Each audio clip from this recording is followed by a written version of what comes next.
गद्दारी कराल तर परिणाम भोगाल. भाजपच्या नूतन नगरसेवकांना चंद्रकांत पाटील यांनी दिला इशारा.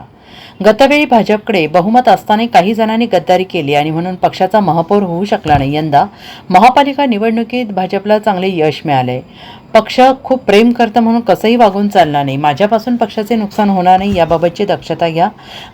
गद्दारी कराल तर त्याचे परिणाम भोगावे लागतील. त्याचे महाराष्ट्र हे उदाहरण आहे असे सांगत पालकमंत्री चंद्रकांत पाटील यांनी नूतन नगरसेवकांना जणू काही इशारा दिला आहे. महापालिका निवडणुकीत विजयी झालेल्या नूतन नगरसेवक आणि पराभूत उमेदवारांचा मेळावा सांगलीतील एका मंगल कार्यालयात झाला. यावेळी मंत्री पाटील बोलत होते. यावेळी आमदार सुधीर गाडगीळ, आमदार सुरेश खाडे, जिल्हा बँकेच्या उपाध्यक्षा जयश्री पाटील, प्रदेश उपाध्यक्ष शेखर इनामदार, माजी आमदार दिनकर पाटील, नीता केळकर, माजी शहर जिल्हाध्यक्ष दीपक शिंदे, पश्चिम महाराष्ट्र संघटन मंत्री मकरंद देशपांडे, सुरेश आवटी, बाळासाहेब यादव, विश्वजित पाटील उपस्थित होते. आणि विश्वजित पाटील पालकमंत्री पाटील यांनी म्हटलेलं आहे की देशामध्ये 22 राज्यांमध्ये मुख्यमंत्री असणारा एक भाजप एकमेव पक्ष आहे. पक्षाने सारे काही देऊनही काही जण गद्दारी करतात तेव्हा त्रास होतो. मी धमकी देत नाही, तुम्हाला सावध करतो आहे. केंद्रीय नेतृत्वाला फसवलं तर काय होतं हे महाराष्ट्र उदाहरण आहे. काही दिवसात त्याचे परिणाम भोगावे लागतात. पक्ष खूप प्रेम करतोय म्हणून आपण कसंही वागून चालणार नाही. महापालिकेत नगरसेवक म्हणून कमिशन मिळवण्याची पतपेढी नव्हे, पद दिलंय म्हणून काही चालणार नाही. जुन्या आठवणी उघडून काढणार नाही. गतवेळी 43 नगरसेवक निवडून आले होते, त्यापैकी 7 नगरसेवक फुटल्याने सत्ता गमवावी लागली. आता गद्दारी खपवून घेतली जाणार नाही. पालकमंत्री पाटील पुढे म्हणाले, केवळ पाणी, गटार, रस्ते एवढंच आपलं काम नाही तर आपल्या शहराच्या विकासाचे व्हिजन हे आपल्याकडे असलं पाहिजे.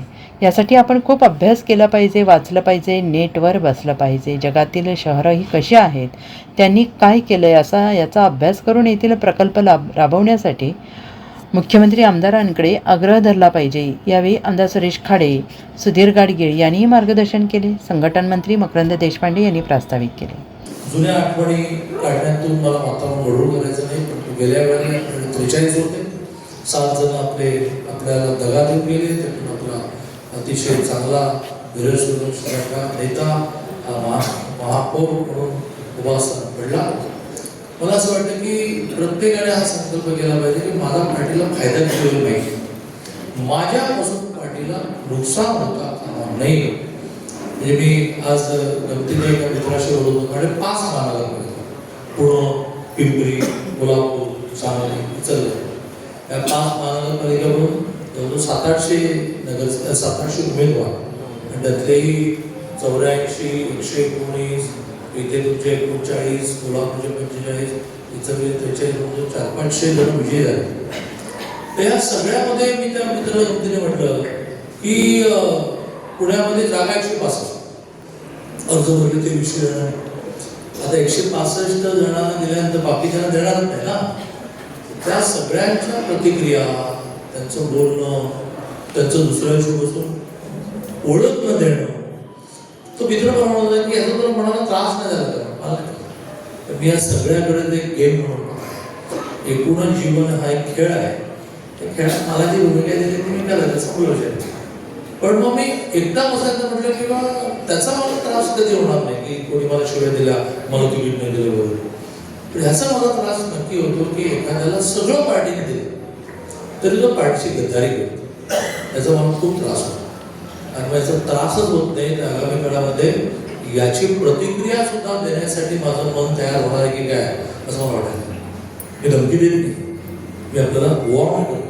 तो बघ हसला नाही मनापासून, तिकडे असं होऊच असल्याचं मी वॉर्न करतोय. ही पार्टी देशामध्ये 22 राज्यामध्ये मुख्यमंत्री असणारी पार्टी आहे. 22 कोटी ह्या देशाचे या पार्टीचे मेंबर आहेत. अमेरिकेची लोकसंख्या 22 कोटी आहे, आपली मेंबरशिप 22 कोटी आहे. अशा पार्टीला जर कोणी डिश केली, जाहीरपणे बोलण्याचे विषय नाही, परंतु केंद्रीय लेवलला सुद्धा डिश करणाऱ्यांना कसे शासन आपण करतो काही न बोलता टेलिव्हिजनने काहीच करत असतं. आमच्या सरकारने सांगायचं त्याचं महाराष्ट्र राजकारण हे मोठं उदाहरण काय